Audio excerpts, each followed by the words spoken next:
Boa noite. Eu saúdo a todos os irmãos com a graça e a paz do Senhor Jesus. Amém? Quero dizer que, primeiramente, é motivo de grande alegria, estar aqui participando com os irmãos desse culto de adoração ao Senhor. Estou muito feliz com essa oportunidade de estar pregando a palavra. E quero desde já, primeiramente, agradecer a Deus, por me permitir estar aqui para compartilhar com os irmãos da palavra e também agradecer ao pastor Bruce pela confiança. Amém? O pastor Bruce vem trabalhando com os irmãos, a carta aos Efésios, vem pregando expositivamente. Nas últimas semanas o pastor Adriano também pregou com essa carta aos Efésios. E hoje nós vamos dar continuidade, hoje nós chegamos a Efésios capítulo de número 5. Ok? Nós vamos ler do 7 ao 10. Mas antes de começarmos, vamos começar com uma oração inicial. Senhor, aqui estamos diante da Tua palavra. Ó Deus, palavra esta que é poderosa, Pai. Deus, nós glorificamos a Ti por Tua obra em nossas vidas e pedimos ao Senhor nesse momento que por Tua bondade e misericórdia se revele, Senhor, a nós por meio da Tua palavra. Que o Senhor ilumine, Senhor, as nossas mentes, ao nosso coração e que nós possamos receber a Tua palavra com alegria, Pai. Ó Deus, muito obrigado pelo Teu agir, Senhor, pelo Teu operar nas nossas vidas. Que o Senhor nos abençoe neste momento de reflexão bíblica e que possamos glorificar o Senhor em tudo isto, Deus. Nós oramos no nome santo de Jesus. Amém. Então, Efésios, nós vamos abrir nossas Bíblias no capítulo de número 5.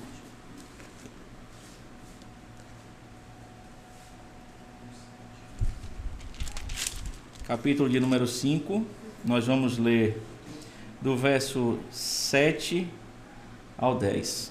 Amém?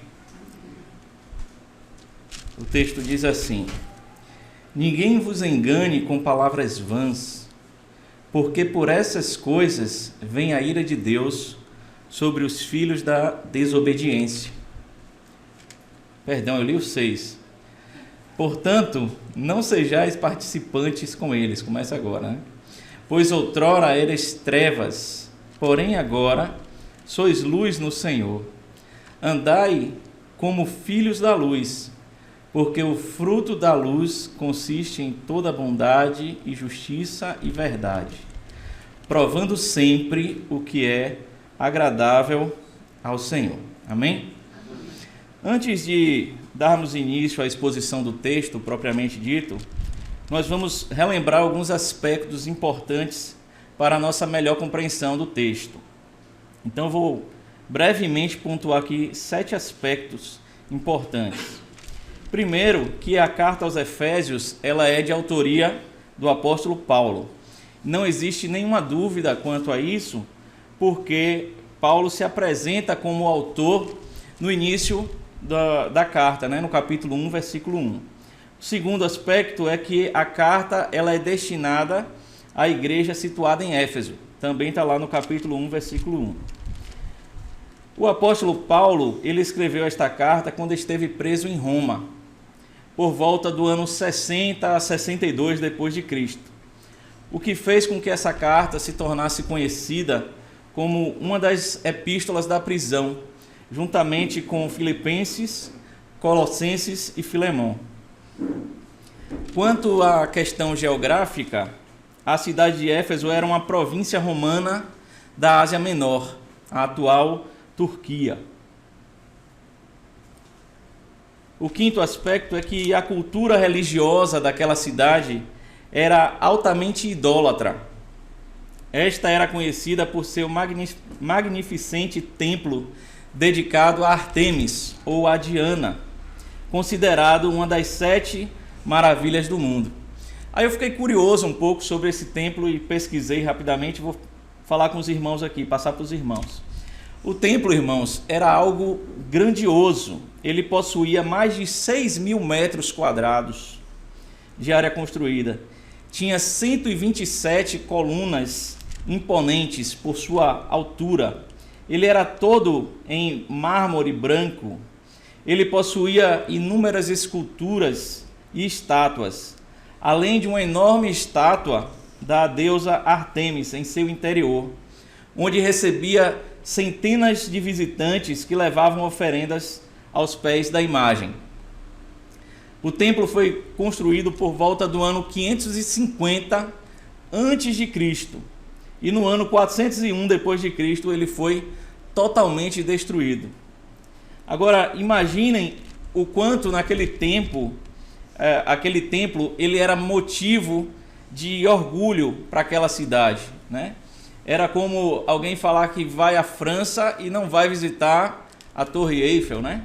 Ou que vai ao Rio de Janeiro visitar e não vai lá visitar, conhecer o Cristo Redentor. Então a cidade de Éfeso tinha esse templo que era muito bem visto, né, pelas pessoas ali daquela cidade.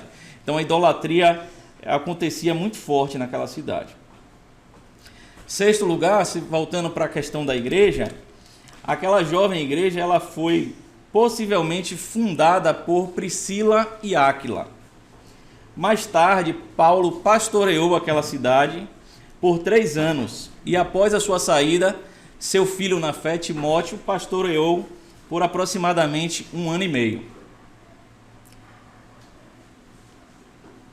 Neste último período que eu me referi, o período em que Timóteo pastoreou aquela igreja naquela cidade, em Éfeso, ele teve que combater falsos ensinos, né? Falsos mestres estavam disseminando, né, ideias erradas, tais como Himeneu e Alexandre, os quais eram provavelmente presbíteros naquela congregação. Isso fala lá em 1 Timóteo, capítulo 1, versículo 3 e o versículo 20.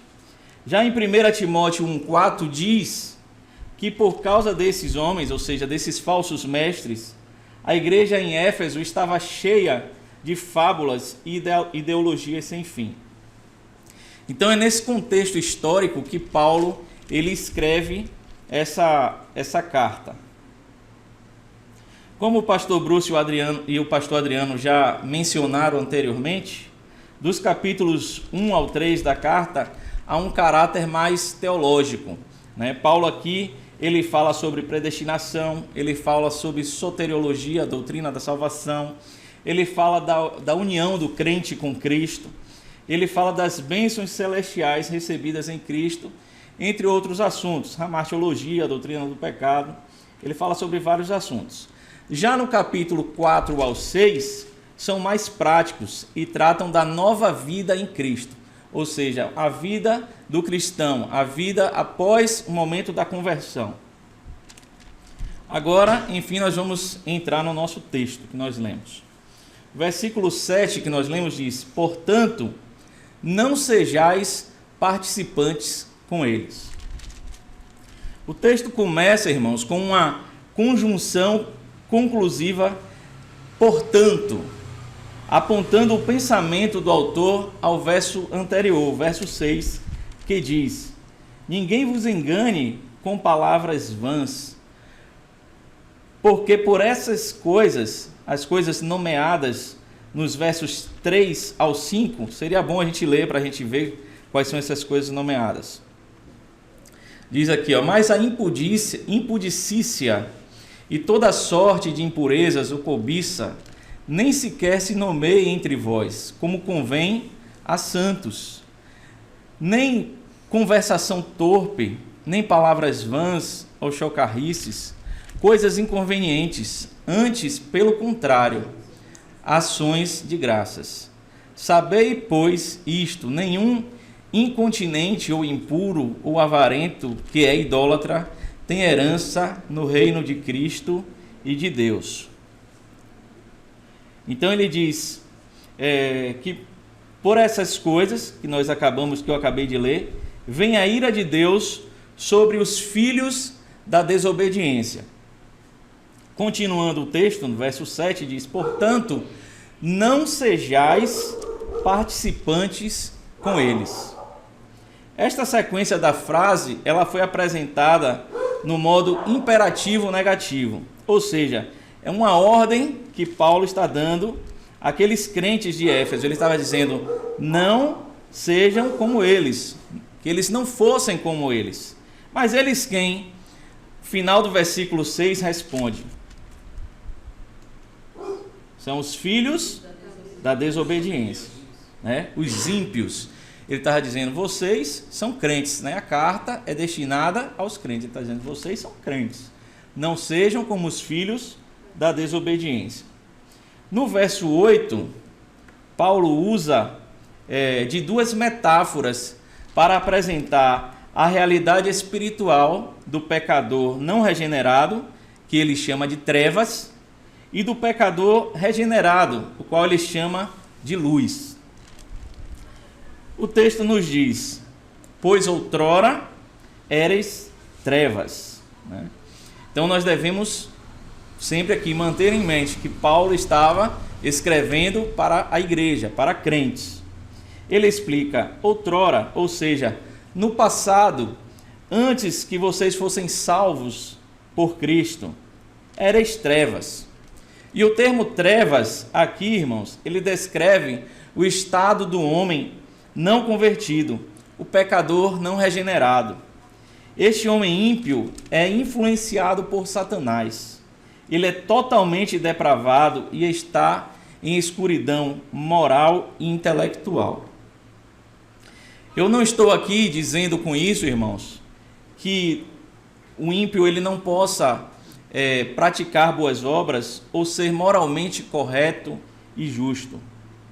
Mas o que eu estou dizendo é que não há méritos nas obras dele, naquilo que ele realiza.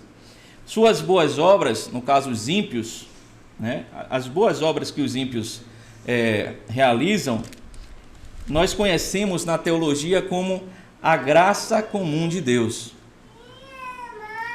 Deus concede a muitos descrentes neste mundo saúde, prosperidade, uma certa paz e segurança, né? Porém, diferente do que muitos pensam, isto não é evidência de que o Senhor se alegra com a sua vida. E por que não? Porque tudo que o ímpio recebe, ele recebe para si próprio. E tudo que ele faz para a sua própria glória. Observe como a Bíblia apresenta o homem. Quem é o homem segundo a Bíblia? Abra comigo aí Isaías 64, versículo 6.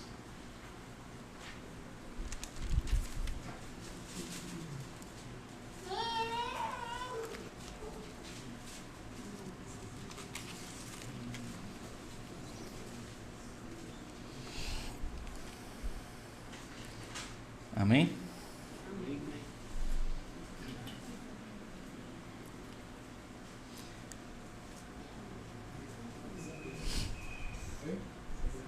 Só um minutinho. Versículo 6. Isaías 64, 6. Isaías escreveu assim: mas todos nós somos como o imundo, e todas as nossas justiças como o trapo da imundícia. Todos nós murchamos como uma folha, e as nossas iniquidades como um vento nos arrebatam.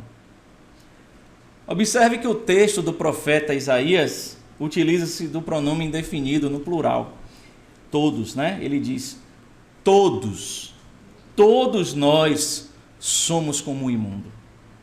Ele se inclui nessa realidade. Ele sabia que havia herdado o pecado de Adão. Ele tinha a exata noção do seu pecado contra Deus. Assim, nossas boas obras só serão aceitas diante de Deus se forem realizadas em Cristo e para a glória dele. Na carta de Paulo aos Colossenses, no capítulo de número 1, abra por favor, capítulo 1, versículo 13 e 14, ele descreve a mesma ideia de ímpios como trevas. Veja aí o que ele diz. Colossenses 1, versículo 13 e 14.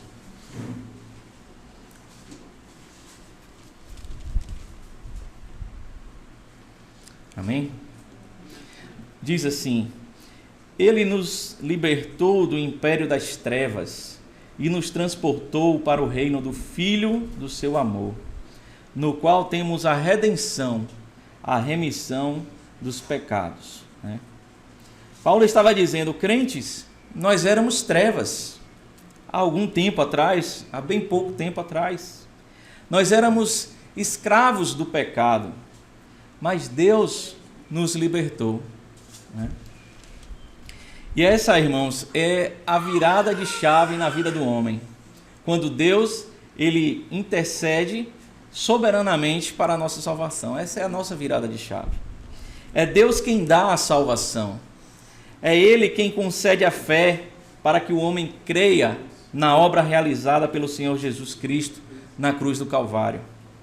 É Deus quem capacita o homem a crer que a morte do Senhor Jesus Cristo na cruz foi o pagamento definitivo pelos seus pecados.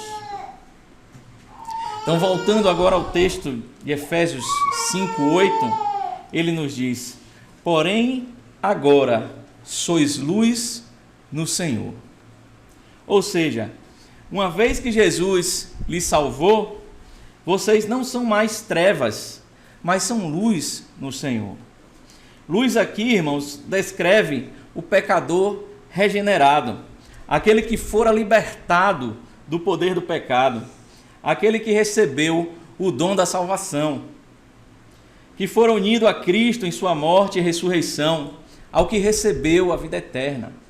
E nós, enquanto igreja, nós somos estes irmãos, nós somos luz no Senhor. Estes não possuem luz própria, estes são luz no Senhor. Seguindo o texto diz: andai como filhos da luz. Ou seja, procedei, irmãos, na vida cotidiana como estes últimos, como os que foram salvos. Não convém aos que foram salvos viverem como ímpios, porque se você recebeu a luz de Cristo, as antigas trevas já foram dissipadas. Com isso também, eu não estou dizendo que o verdadeiro crente não peca. Enquanto estivermos nesse mundo, com este corpo, pecaremos. A questão é que não pecamos mais deliberadamente, ou seja, por própria vontade. E quando pecamos, o Espírito Santo nos faz sentir profunda tristeza pelo nosso pecado. Então, nós pedimos perdão ao Senhor e nos voltamos novamente para o nosso misericordioso Senhor, que sempre nos recebe. Mas, irmãos, haverá o dia que será para sempre, e que venha logo esse dia, onde não haverá possibilidade de pecarmos mais. Lá seremos semelhantes a Ele, teremos um corpo glorificado. Livres do pecado, estaremos desfrutando da plena comunhão com Deus Pai, o Filho e com o Espírito Santo. Por outro lado, o fato de estarmos neste mundo presente não isenta a nossa responsabilidade em viver uma vida santa, em vivermos uma vida separada, exclusiva para Deus e que glorifique a Ele, irmãos. O verso 9 diz: porque o fruto da luz consiste em toda bondade, justiça e verdade. Na versão da Almeida Revista Corrigida, o fruto da luz foi traduzido como fruto do Espírito. Nós, batistas bíblicos, cremos que recebemos o Espírito Santo no momento da nossa conversão. E assim não vivemos mais como o velho homem, como trevas, mas passamos a viver como o novo homem em Cristo, como luz, dando frutos que consistem em tudo que é bom, justo e verdadeiro. Devemos nos esforçar para vivermos assim, irmãos. O crente deve, na vida diária, expressar o caráter de Cristo. Este deve ser o seu prazer. No verso 10, diz: provando sempre o que é agradável ao Senhor. Irmãos, infelizmente, muitas igrejas em nossos dias foram enredadas pelo pensamento que para atrair o mundo, a igreja deve ser parecida com o mundo. Ela deve ser mais maleável aos pecados alheios, né? A gente ouve falar na igreja inclusiva, que recebe a todos, que não importa se a pessoa está na prática do pecado, Deus te ama como você é e quer lhe receber daquela forma. E as pessoas vivem daquela forma, naquelas práticas de pecado. Infelizmente, muitas igrejas têm aceitado e têm recebido essas pessoas.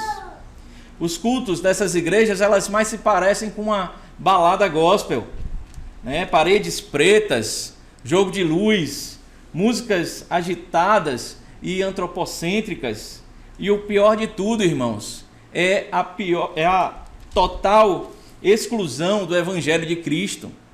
Nestes lugares não há mensagem do Evangelho de Cristo, não é pregado o Evangelho de Cristo. E por quê, irmãos? Porque o Evangelho de Cristo ele parece muitas vezes impopular, né? Ela parece afastar as pessoas.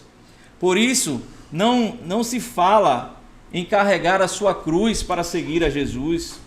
Não se fala em negar a si próprio. Não se fala em participar dos sofrimentos de Cristo. Com isso, muitas igrejas tornaram-se mundanas e perderam-se completamente, irmãos. Isto é muito triste. Infelizmente, a gente tem vivido uma realidade onde uma igreja bíblica é raridade na nossa cidade, e não só na nossa cidade, no Brasil inteiro. É difícil você achar uma igreja bíblica para você congregar.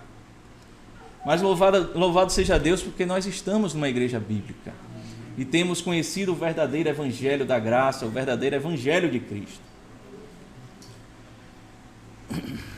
Nós não devemos nos conformar com este mundo, irmãos.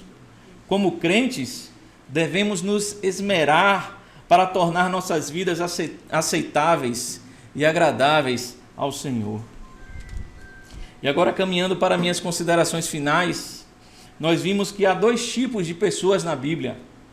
Ou você é luz, ou você é trevas. Ou você está em Cristo, ou está no mundo. Ou você é salvo, ou é um perdido.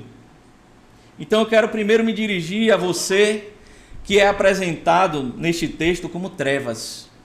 A você que é um pecador não regenerado, um ímpio.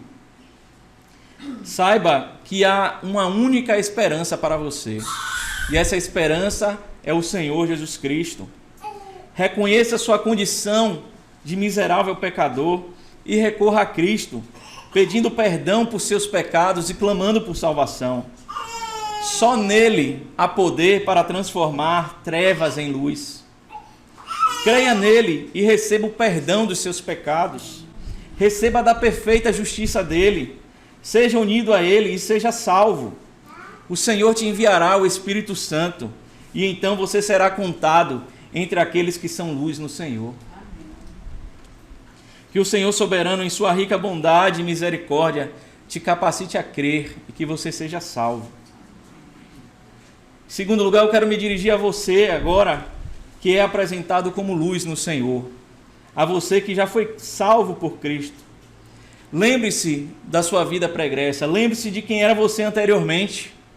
Um miserável pecador, um rebelde, um perdido, totalmente depravado. A Bíblia diz que aqueles que não estão em Cristo são inimigos de Deus. Nós éramos inimigos de Deus.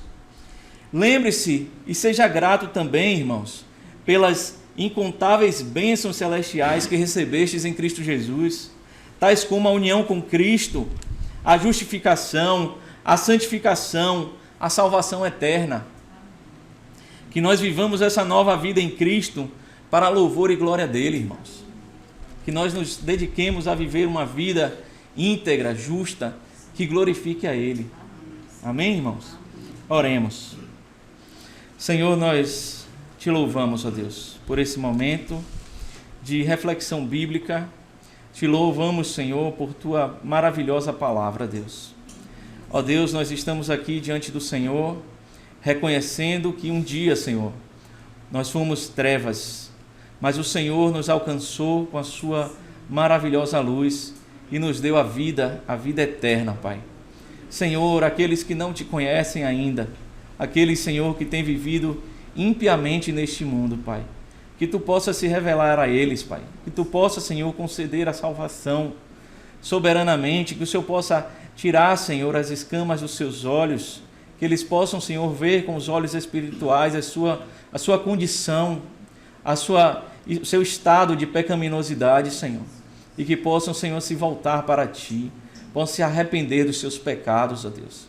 Ó Deus, e nós Te louvamos porque o Senhor nos salvou, Pai, como igreja do Senhor. E nós ansiamos, ó Deus, pelo dia que será para sempre, pelo dia que estaremos com o Senhor, desfrutando da plena, Senhor, comunhão contigo.